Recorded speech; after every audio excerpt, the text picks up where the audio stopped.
Hola, ¿qué tal? Muy buenas, bienvenidos y bienvenidas otra semanita más al podcast de Guía Educativa.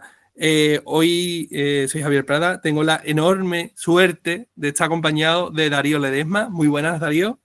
Hola, ¿qué tal, Javier? Encantado de estar contigo.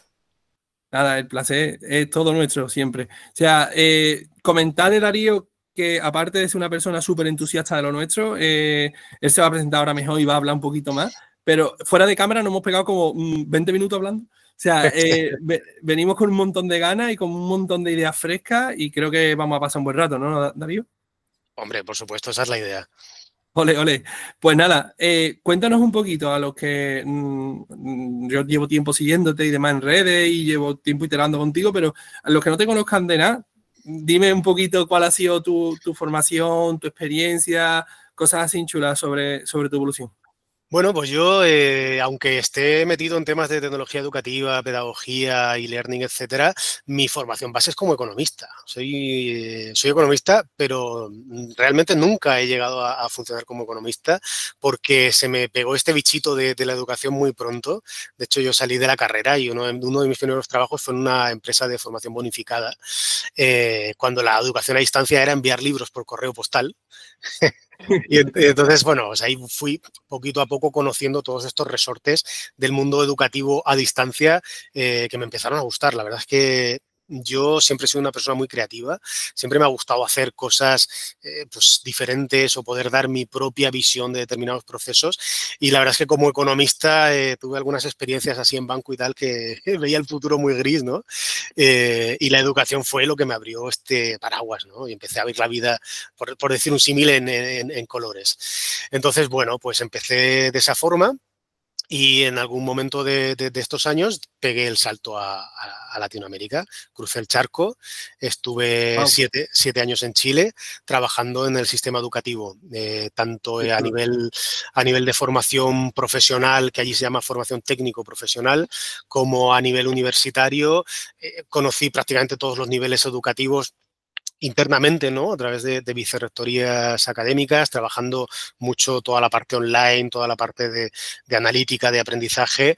Y finalmente, pues mi última posición allí, que fue cuando llegó la pandemia, en una institución que se llama Fundación Chile, que no sé si la conoces, pero fue una institución creada por el gobierno chileno en los años 70 precisamente para promover el desarrollo de la innovación en el país, ¿no? En los sectores económicos, Qué entre bueno. ellos el educativo. Entonces yo ahí entré un poco en el área educativa a desarrollar proyectos, marcos de cualificaciones, poblamiento de sectoriales de cualificaciones con el Ministerio de Educación, con el Ministerio de Energía.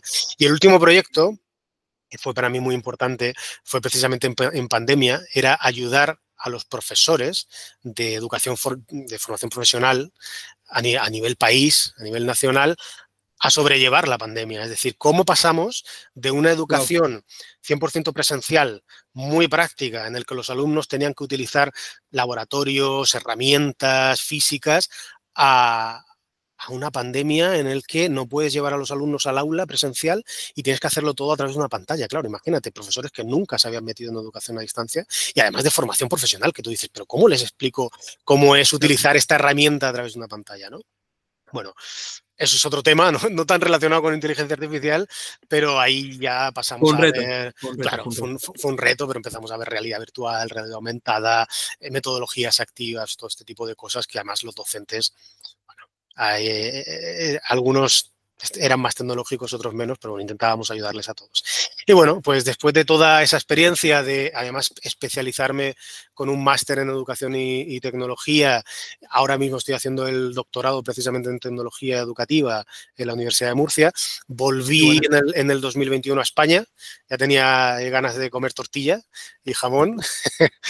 Entonces, bueno, pues llegué aquí un poco también al mundo de la formación profesional, que ahora mismo además está muy en auge y muy valorado, cosa que hace años no estaba tanto, pero creo que al final el tiempo lo pone todo en su sitio. En Latinoamérica, a mí, de hecho, me extrañaba que allí sí se le da la importancia y el valor que realmente merece este tipo de formación, ¿no? Aquí antes no, ahora ya sí se está haciendo. Y bueno, pues con el auge de la formación a distancia, formación online, llegué a hacerme cargo de distintos proyectos. Ahora mismo soy director académico del INCIA FP, que es una institución. Tenemos 3 sedes presenciales en Asturias, Barcelona y Madrid, y luego a distancia cubrimos todo el territorio nacional. Entonces, bueno, pues es un proyecto para mí muy, muy desafiante, porque al final queremos hacer educación online, pero con criterios de calidad, que muchas veces no se piensa tanto en esto, ¿no? Uno dice, bueno, pues cogemos lo mejor de la presencialidad, ¿no? Las clases en directo y tal, y lo pasamos a una plataforma. Pero hay otro tipo de cosas y de elementos y de criterios que tienes que tener en cuenta a la hora de hacer formación online que se tienen que considerar, ¿no? Entonces, bueno, pues esa es un poco mi historia en términos educativos. Qué buena, qué buena. Si te parece, Darío, déjame introducir un poquito el título del podcast, que es ¿por qué es importante? Bueno, y vamos a... El título, perdón, antes de que me vaya, el título del podcast es Propiedad intelectual y ética en el uso de la IA. O sea, eso es como hemos titulado el podcast. Este episodio probablemente tenga, ya aviso, mínimo 2 partes. ¿Vale?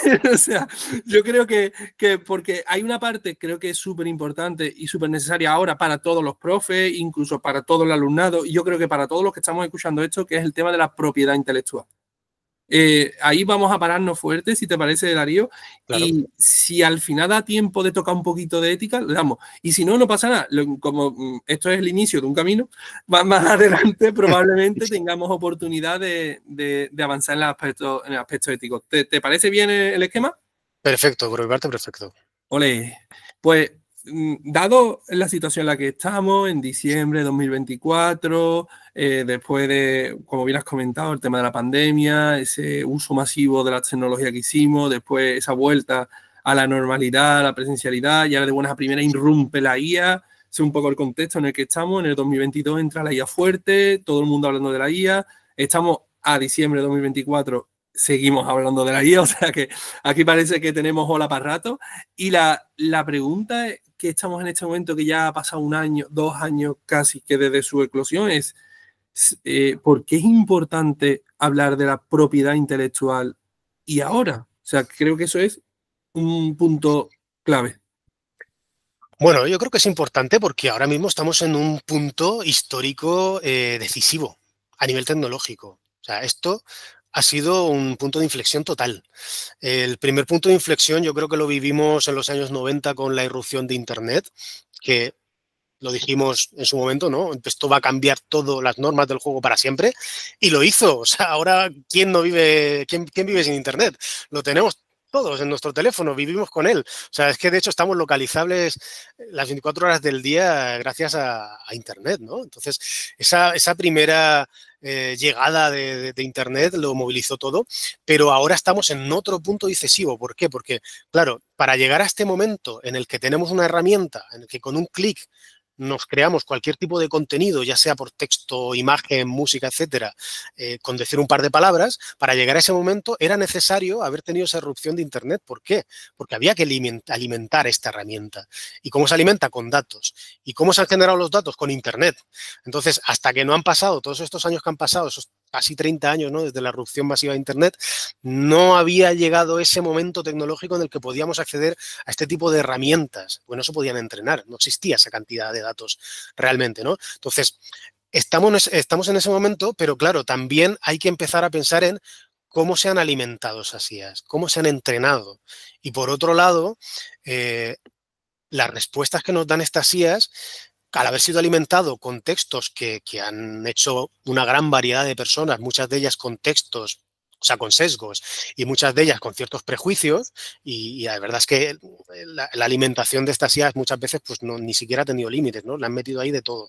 Entonces, bueno, las respuestas que nos pueden dar son totalmente, o sea, son humanas e inhumanas. Inhumanas en el sentido de las está haciendo una inteligencia artificial en una máquina, pero por otro lado se ha alimentado de respuestas humanas que tienen defectos como podemos tener cualquier persona, ¿no? Y tienen sus sesgos raciales, de machismo y de otro tipo de cosas que tenemos que tener en cuenta a la hora de analizar las respuestas que nos dan.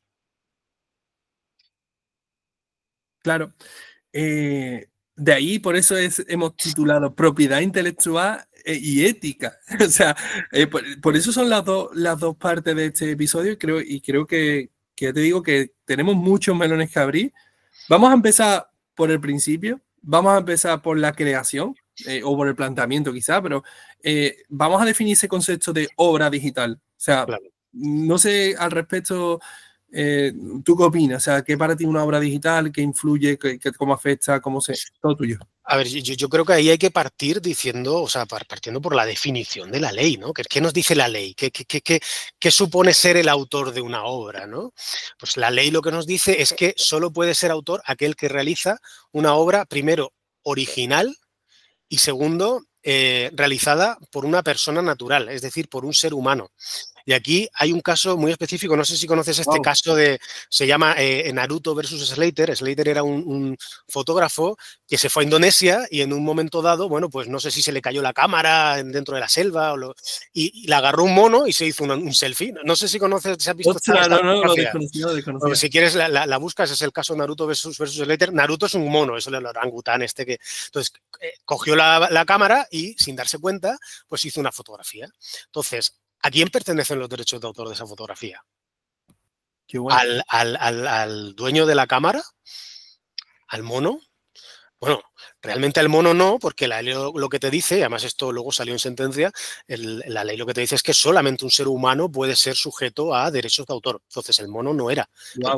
Pero es que tampoco era el fotógrafo, porque el fotógrafo no hizo la fotografía, ¿no? Entonces, estamos ahí en un caso de un elemento, de un contenido que es libre de derechos, está en dominio público, porque no hay nadie, no hay un titular de los derechos de autor, puedes hacer cualquier uso de ella de forma particular, comercial o lo que sea, ¿no? Entonces, es como cuando le das un pincel a un elefante y con la trompa te hace ahí un pintarrajo, ¿no? Pues, ¿quién es el propietario? O sea, ¿cuáles son los derechos de autor de esa obra? Nadie. No o una obra anónima, ¿no? Estoy recordando La salida de Torme, por ejemplo. Claro, bueno, pero ahí ya entramos un poco, sí, es anónima, pero además entramos un poco en términos de tiempo, ¿no? Hay una serie de años que se suponen en función de que la ley europea o estadounidense para que una obra entre en dominio público, ¿no? Está ocurriendo ahora con los personajes de Mickey Mouse, con Winnie the Pooh y tal. Pero bueno, un inciso. Ya que estamos tirando de Mickey Mouse, ¿qué está pasando con Mickey Mouse? Bueno, al final, Mickey Mouse, todos sabemos, lo creó Walt Disney en los años 20 del siglo pasado y la ley estadounidense lo que te reglamenta son los derechos de autor de una obra durante los primeros 95 años desde su primera publicación. Entonces, el primer corto de Mickey Mouse, se llamaba Steamboat Willie, ha entrado este año en derechos de autor, o sea, en dominio público. Cualquiera puede utilizar ese corto y utilizar todos los elementos que aparecen en ese corto. Ahora, ¿qué ocurre? Que tú, por ejemplo, no puedes utilizar el nombre Mickey Mouse, porque Mickey Mouse es un nombre comercial, eso va por otro lado. Pero sí puedes a lo mejor realizar una película en la que aparezca Mickey Mouse con la indumentaria y con la imagen específica en la que aparecía en ese corto, ¿vale? No lo puedes poner con los pantalones rojos, porque eso llegó después con los cortos a color, tendría que ser con los pantalones y con su imagen en blanco y negro. No lo puedes poner con su voz, porque era un corto que era mudo, y no puedes poner a Minnie, porque Minnie salió en otro... Pero bueno, puedes utilizar todos los elementos que aparecían en ese corto para hacer una obra nueva. Entonces, eso pasa con Mickey Mouse, pasa con Peter Pan, con la obra original, está pasando con Popeye. De hecho, hay un musical hoy en día en España que se llama Popeye el musical, si lo queréis lo buscáis. Y es curioso porque toda la cartelería y todo el folleto es un personaje parecido a Popeye, pero no es Popeye, ¿no? Utilizar el nombre Popeye y la historia y tal. Entonces, bueno, pues yo creo que es un campo entretenido y curioso de conocer, pero bueno, entra un poco también, ¿no? En eso, ¿no? En qué es el dominio público, qué son los derechos de autor y cómo debemos de calificar una obra en términos de propiedad intelectual. Entonces, sabemos que tiene que ser una obra original y creativa y por otro lado que tiene que haber sido creada por un ser humano. Entonces, en este sentido, cuando tú le metes un prompt a la inteligencia artificial y te llega un contenido que puede ser imagen, música, texto, etcétera, ¿a quién pertenecen esos derechos, no? Bueno, pues si nos ceñimos a esto, esos contenidos en su mayoría de ocasiones no pertenecen a nadie, o sea, es algo que está en dominio público y que tú puedes hacer uso de ello, ¿no? Ahora, también entra ese detalle, ¿no?, de creatividad. Por ejemplo, en el siglo XIX, cuando surgió la fotografía, pues se pensaban que las fotografías no tenían por qué estar cubiertas por los derechos de autor, porque al fin y al cabo era captar lo que uno se encontraba, ¿no? Pero claro, también hay cierta creatividad si el fotógrafo dispone de un escenario, hace que una determinada modelo pose, tenga una indumentaria y una iluminación adecuada y tal, ¿no? Entonces, en ese sentido, pues claro, luego la fotografía empezó a tener derechos de autor. Y hoy en día estamos en ese punto, en el punto en el que lo que la IA nos ofrece es realmente creativo.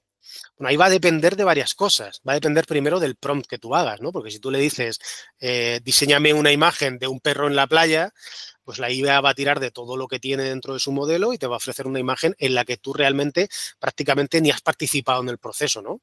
Y el prompt pues, tampoco es nada creativo. Pero, por ejemplo, si la IA se utiliza como una herramienta más para diseñar algo que forma parte de un proceso creativo que tú has visualizado, que tú has diseñado, que al final forma parte de una iteración, de un proceso, ¿no? Pues ahí ya entramos un poco bueno, pues a En terreno distintas... un poco complicado de identificar eh, eh, hasta... en terreno pantanoso, ¿no? Pues, por ejemplo, por ponerte un ejemplo que no tiene nada que ver con la inteligencia artificial. Chillida. Chillida, como autor de esculturas, pues él tenía sus ideas, pero luego las ideas las llevaba a cabo un maestro que era quien realizaba las esculturas con hierro fundido. Chillida no se metía a fundir el hierro, ¿no? Entonces, claro, Chillida tiene parte de los derechos de autor, pero ¿qué ocurre con esa herramienta, por así llamarle, al maestro que finalmente era el que Soldada. creaba físicamente esa obra? Esa obra, ¿no? Entonces, bueno, con la inteligencia artificial pasa un poco lo mismo, ¿no? Hay un terreno ahí, en general no se suelen registrar obras creadas a través de inteligencia artificial, pero sí que pueden haber distintas excepciones en función de que se pueda demostrar que la inteligencia artificial se ha utilizado como una herramienta del proceso para llegar a algo que tú visualizabas y que tenías muy claro cómo querías que fuera, ¿no? No sé, pues tenemos también el ejemplo de Andy Warhol. ¿Qué eran las latas de tomate estas famosas antes de que Andy Warhol las pintara o les hiciera una foto y luego le diera color, ¿no? Al final estás partiendo de una obra anterior, pero para darle un nuevo significado y convertirla en otra cosa. Entonces, bueno, pues es eso. Lo que se hace con un prompt simple normalmente no está considerado con derechos de autor. Lo que forma parte de un proceso un poquito más desarrollado y tal, probablemente sí, pero ahí entra en parte todo lo legal y probablemente haya que demostrar que sí, que efectivamente forma parte de un Claro, proceso, ¿no? claro, porque el problema de esto realmente es qué pasa cuando hay una demanda. Es decir, primero, para que haya una demanda tiene que haber un beneficio. Me explico. Mm, Si nosotros lo hacemos para un uso educativo, donde solamente vamos a enseñarte cómo no se tiene que hacer, ¿vale? Vamos a enseñarte dónde están los límites o cuál es el proceso más óptimo para generar. Evidentemente estamos usando ejemplos y estamos usando claro. bases donde estamos referenciando al autor, que es algo que hay que hacer siempre. O sea, Mm. es que yo creo que aquí hay un problema cultural de base. O sea, no sé cómo lo ves tú desde tu posición, después de haber analizado tantas obras, después de haber visto tantas cosas. A nivel cultural, ¿cómo nos ve? Sobre todo la parte un poquito más, que estamos aquí en España, pero Mm. incluso la parte, como tú conoces también un poco de Chile y del otro lado del charco, comentanos un poco tu opinión al respecto. Bueno, yo creo a ver, ahí ahora mismo estamos en un momento pues bastante caótico y con muchas polémicas de por medio. Los artistas que dicen que si es que se ha alimentado la obra, que si están generándose nuevas obras con su propio estilo, ¿no? Y no hay como no llegamos nunca a un consenso, ¿no? De Falta de consenso total. realmente qué podemos utilizar, ¿no? Yo ahí sí que puedo dar pues algunas aclaraciones, ¿no? Por ejemplo, en temas de estilo. Claro, yo a la IA le puedo decir, créame un cuadro de, yo qué sé, pues Superman, pero en estilo Velázquez o en estilo Goya. Y bueno, pues el estilo de Velázquez y de Goya, bueno, es desde hace muchos años, de siglos pasados, y con eso no hay ningún problema. Pero hoy sí le digo, créame, pues el Superman, pero con el estilo de un dibujante actual, ¿no? Que esté vivo. Vale, bueno, pues al final lo que te dice la ley es que los estilos no son sujetos a derechos de autor. Propietario de ninguna persona en específico. Sí. Los estilos son ideas y las ideas no se pueden proteger. Lo que tú estás protegiendo realmente es la expresión creativa de una idea, que es otra cosa. Entonces, yo en mi casa, por ejemplo, pues puedo coger y puedo hacer un cuadro con el estilo de Botero, Y a mí, yo no le tengo que pagar derechos de autor a Botero no porque ya falleció, pero a los herederos de Botero. A los descendientes, ¿no? Al legado. Claro, no, porque al final es un estilo y es una idea y yo, bueno, pues puedo plasmarlo imaginándome cómo Botero habría hecho esto y tal. Con la inteligencia artificial, pues puede pasar lo mismo. Ahora, la cosa está en cómo se ha alimentado esa inteligencia artificial para que llegue a ese estilo, ¿no? Que ahí ya sí entramos en otro terreno, porque al final la inteligencia artificial en la gran mayoría de ocasiones se ha alimentado, y todos lo sabemos, es populi, con obras que están protegidas por copyright. Pero es que tampoco había otra forma de alimentar a la IA, porque no estaba la casuística, o sea, no podías ir uno por uno a preguntarle, oye, ¿me dejas alimentar a la IA o no? Es Entonces, complejo, ¿eh? Es complejo, o sea, es muy complejo. es un tema complejo y de hecho, bueno, se sabe que se han utilizado obras con derechos de autor porque en algunas ocasiones, si uno busca por internet, cuando se han generado imágenes, a veces ha ocurrido que aparecían hasta con la marca de agua de Getty. ¡Guau! ¡Guau! Un poquito distorsionada, ¿no? Pero aparecía por ahí, ¿no? Entonces, claro, por eso hay ahora demandas colectivas contra DeviantArt, contra Midjourney y tal, porque se ha entrenado con obras protegidas y realmente las compañías que las han desarrollado, OpenAI, etcétera, nunca han confirmado cómo se ha hecho ese entrenamiento. O sea, han confirmado una parte muy mínima de cómo lo han entrenado. Es que esa información, además, estoy pensando un poco en los compañeros, porque estamos hablando de imagen, no nos hemos ido del tirón a la imagen, ¿vale? Pero algunos compañeros pueden más o menos entender, bueno, tú tienes un texto, lo tienes publicado en una página web y esa página web es consumida por los motores o digamos, los robots que traen esa información al algoritmo, ¿vale?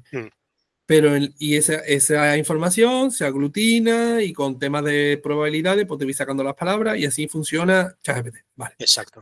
La cuestión está en cómo funciona. Esto ya me estoy saliendo un poco del esquema, pero creo que es importante explicarlo, ¿no? Cómo funciona Midjourney, cómo funciona Leonardo ahí, cómo funcionan esos generadores de imágenes. No sé si tú quieres dar algunas pinceladas al respecto, Darío. Sí, bueno, al final los generadores de imágenes funcionan igual que cualquier inteligencia artificial generativa, a través de una alimentación con millones de datos, con millones de imágenes en las cuales, pues por ponerte un ejemplo súper burdo, ¿no? Pues tú le dices a la inteligencia artificial, esta foto es de un perro y le pones un chihuahua. Luego le subes una foto de un fox terrier, esta foto sigue siendo un perro.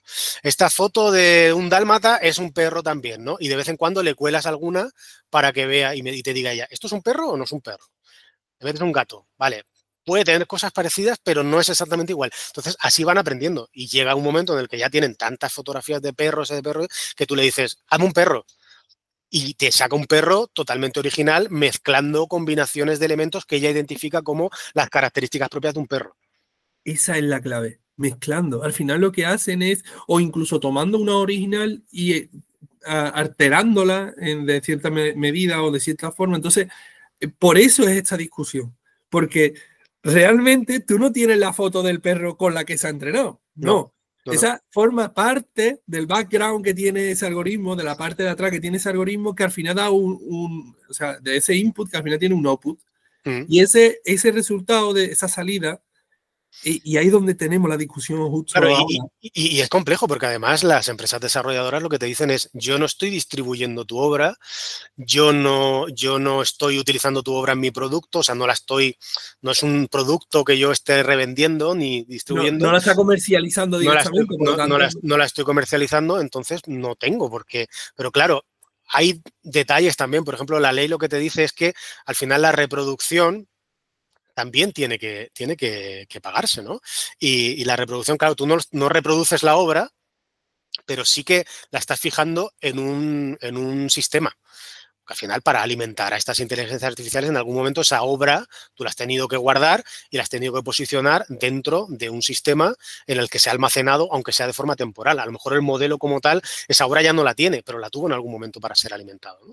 Entonces, es ese ahí yo creo que ahí todavía estamos a años luz de ver a qué nos va a llegar todo esto, ¿no? Sí. Pero sí que, claro, es complejo, es un entorno complejo. Y nosotros, como generadores de los prompts, o sea, como los que al final damos al botón crea, tenemos responsabilidades, ¿no? O sea, tenemos derechos y deberes.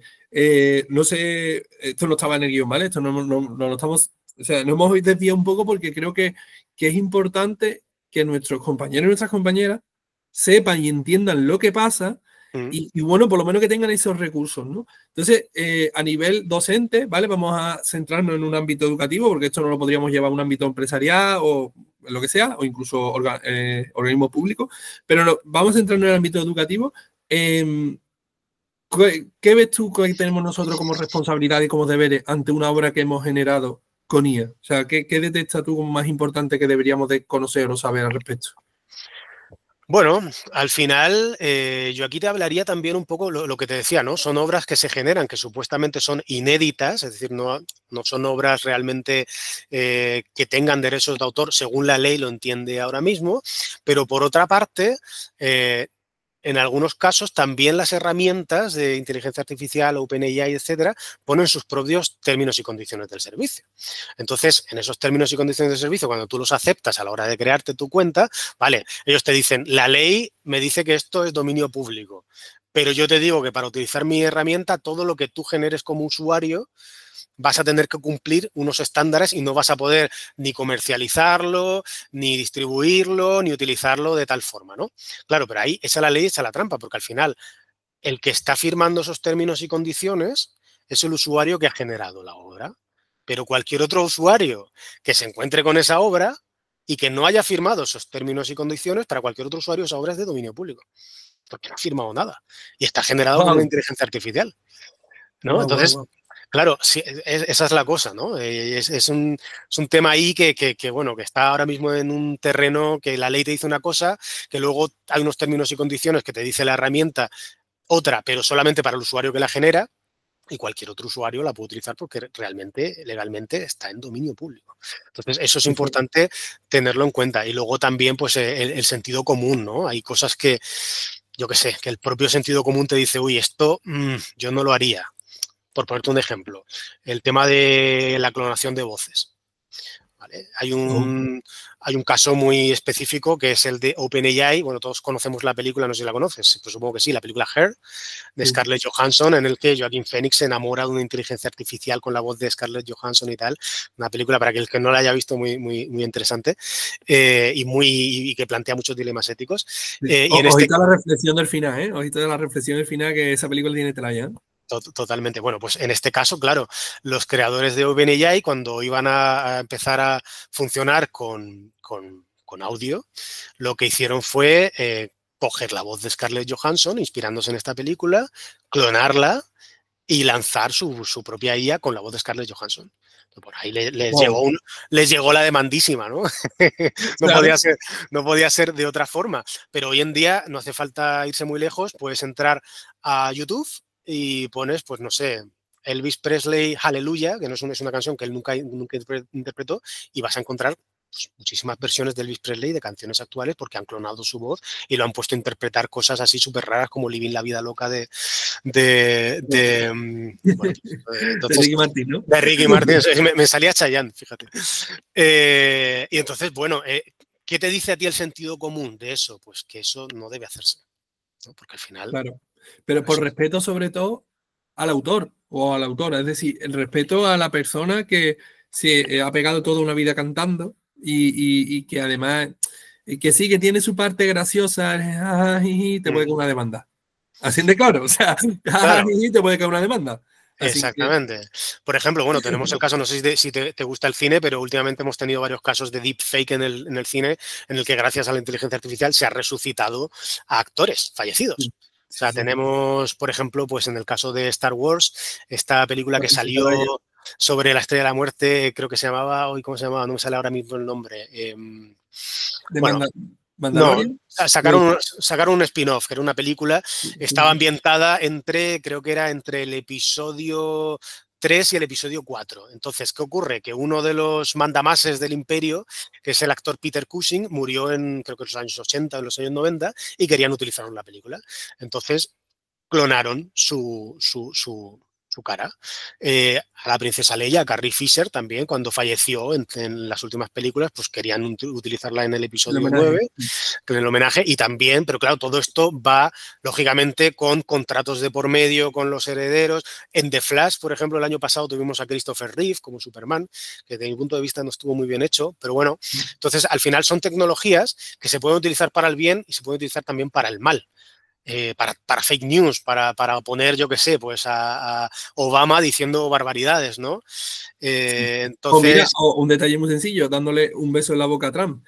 Se ha visto el vídeo por ahí. Y además, bueno, Obama y Trump son dos personalidades públicas que no estoy defendiendo en absoluto a los autores ni a los difusores del vídeo, pero creo que está dentro de su contrato, ¿sabes? O sea, tú eres una personalidad pública, te puede pasar cosas como esta. Claro. Pero si nos pasa a ti o a mí. A cualquiera, le puede pasar a cualquiera. Porque hoy en día, si tienes una foto de alguien, ya lo puedes hacer, ¿no? Entonces, es un... O un vídeo como este, Darío, o sea, si tampoco hay que ser tan lejos. Exactamente. De hecho, ahora mismo yo soy una inteligencia artificial. El verdadero Darío está en la playa tomándose un daiquiri. No.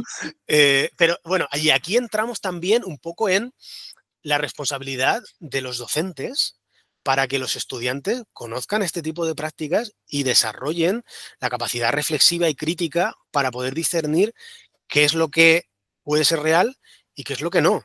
Porque muchos, hoy en día en Internet estamos en el piloto automático y vemos una noticia y ya directamente nos la creemos. Y vemos un vídeo y no rascamos detrás, no hacemos un proceso de investigación adicional para decir, oye, ¿será verdad o no será verdad? Directamente lo compartimos.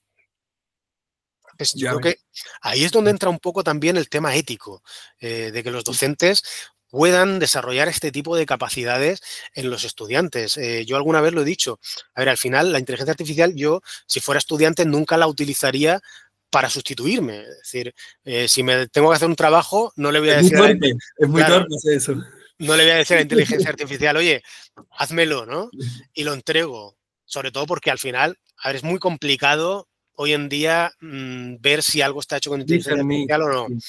Y quien diga lo contrario... No, pero mira, te voy a poner un ejemplo, perdona Darío, te voy a poner un ejemplo que he visto esta mañana de Miguel Chumilla, que está compartiendo cosas muy interesantes también, y de hecho, mi idea también traerlo en breve.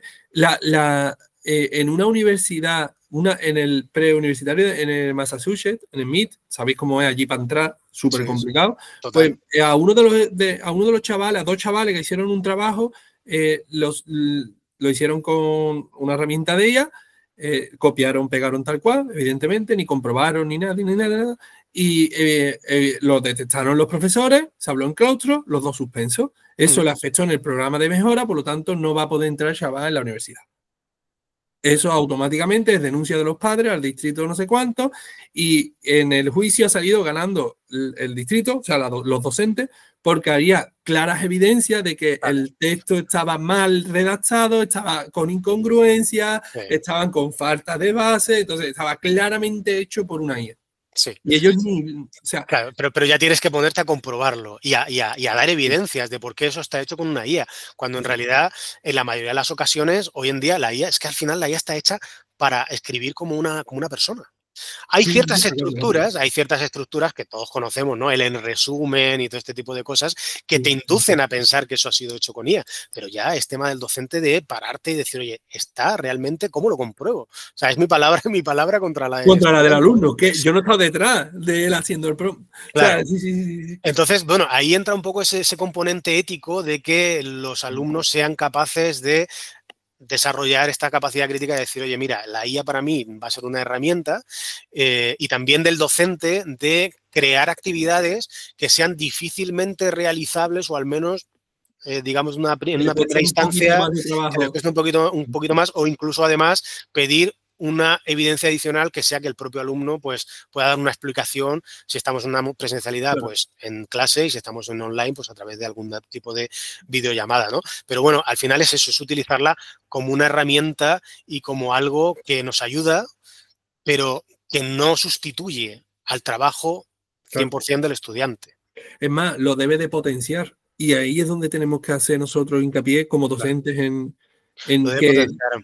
De hecho, una buena práctica, por ejemplo, para docentes es pedirle a los estudiantes no que generen la respuesta con IA y se queden ahí, sino que generen la respuesta con IA y que ellos investiguen si esa respuesta que les ha dado la IA Bueno.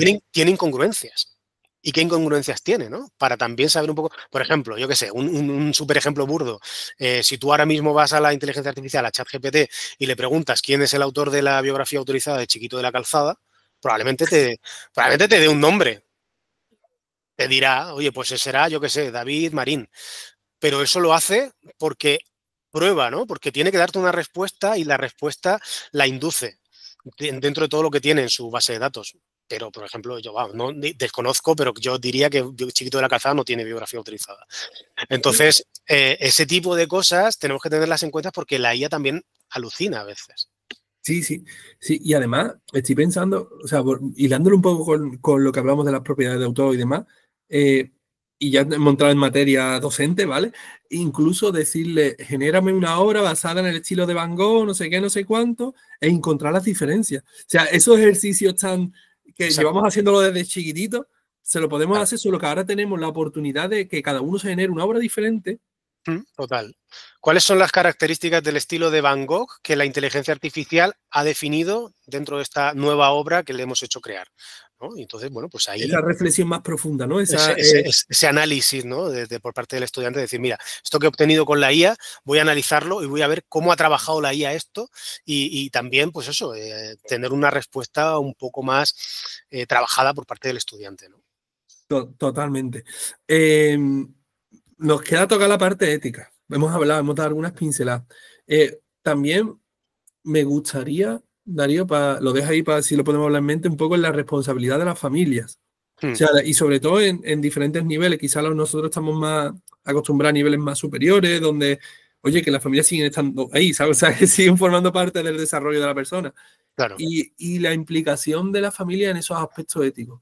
Pero si te parece, lo vamos a dejar para un poquito más adelante, ¿vale? Para no hacer este episodio súper largo. Y por concluir, Como dos prefieras. cositas rapiditas. La primera, ¿cómo prevé a corto y a medio, no te digo largo porque ya nos vamos, pero a corto y medio plazo, la evolución de la generación de obras y el tema de la propiedad intelectual? Me interesa mucho saber tu opinión al respecto. Bueno, yo creo que va a ir un poco en términos legislativos. O sea, yo creo que la Unión Europea y sobre todo Estados Unidos se van a meter mucho en términos legislativos, porque, por ejemplo, es que es verdad que la Unión Europea ahora mismo tiene una directiva, un reglamento, que además es de 2019, incluso de antes de ChatGPT, que ya preveía la alimentación de modelos de inteligencia artificial generativa, pero que te daba varias excepciones. Es decir, se podía alimentar este tipo de modelos sin pedir autorización al propietario de los derechos siempre y cuando fueran para investigación. ¿Vale? Entonces eso la Unión Europea lo tenía legislado, pero quedan todavía muchos recovecos por legislar, entonces yo creo que se van a poner un poquito más restrictivos, sobre todo en la Unión Europea, porque te digo que siempre hemos sido históricamente un poco más concienciados en ese tipo de cosas, porque en Estados Unidos, por ejemplo, utilizan mucho el concepto que es un poquito antiguo del fair use, ¿no? Del uso, ¿cómo se dice? El uso libre. Justo, Libre. sí, el uso justo, ¿no?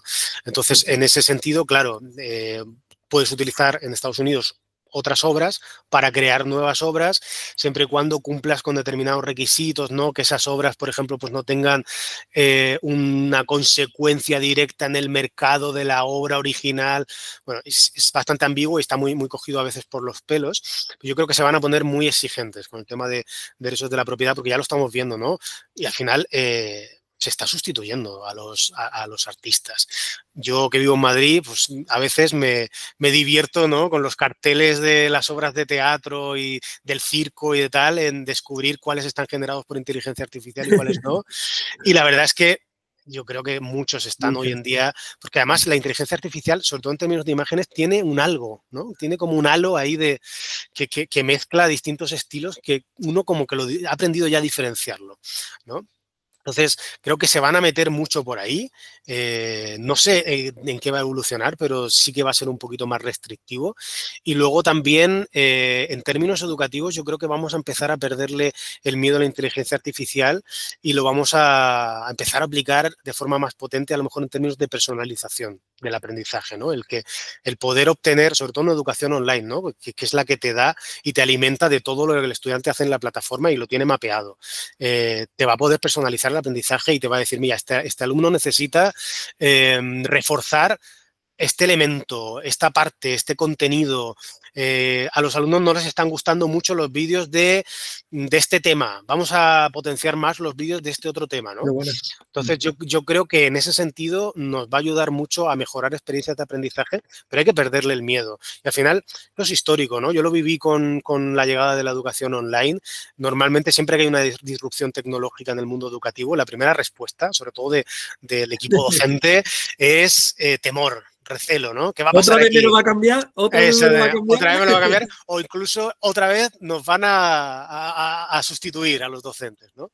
La realidad es que siempre va a estar el componente humano del docente ahí y siempre va a ser necesario.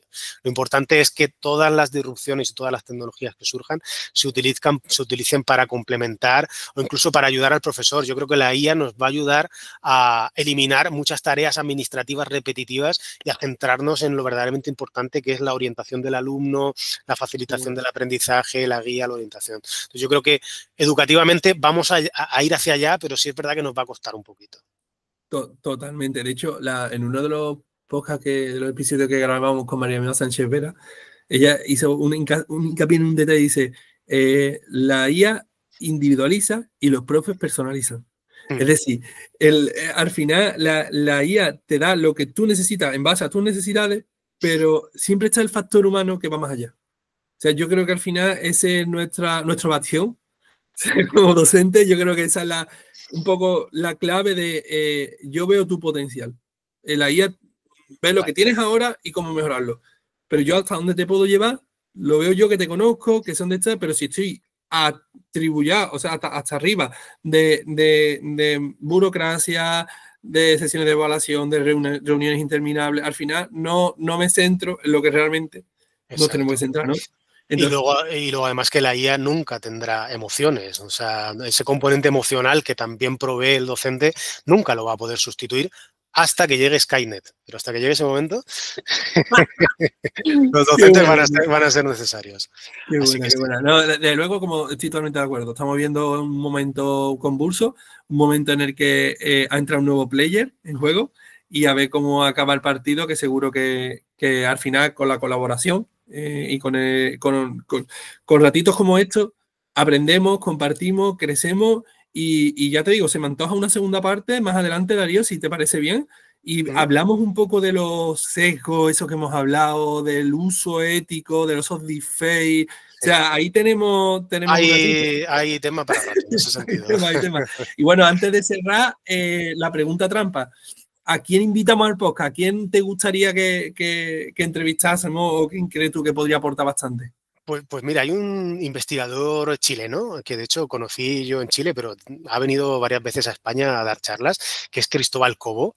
Él está muy centrado en tecnología educativa. No sé, supongo que lo conoces. Yo lo conocí allí, que fue a dar una charla precisamente a Fundación Chile, donde yo trabajaba, y me encanta como la visión que tiene y la mirada que tiene bastante aterrizada en términos tecnológicos y de la inteligencia artificial en educación. Entonces, si en algún momento pudierais conseguirlo a él, vamos, sería... muy interesante. Estuvo por aquí, por Sevilla, hace 2 semanas. Y Claro. lo estuve escuchando en el EduTech, increíble. Sí. Así que nada, ya está invitado. Otra cosa es que ese hombre está un poco atareado y a ver si tenemos suerte y de conectar en un momento. Es más, se me está ocurriendo, mira qué locura, se me está ocurriendo juntarnos los tres.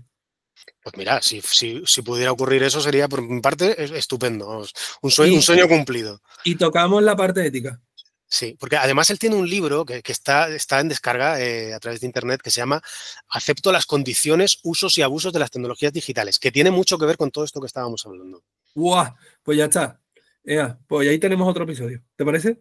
Perfecto. A ver si lo conseguimos. Lo mismo invitamos a alguien más porque se me está viniendo a la mente también Antonio Gresán, que está ahora en el Tecnológico Monterrey. Se me está viniendo a la gente, por supuesto, Sarva, Adriana.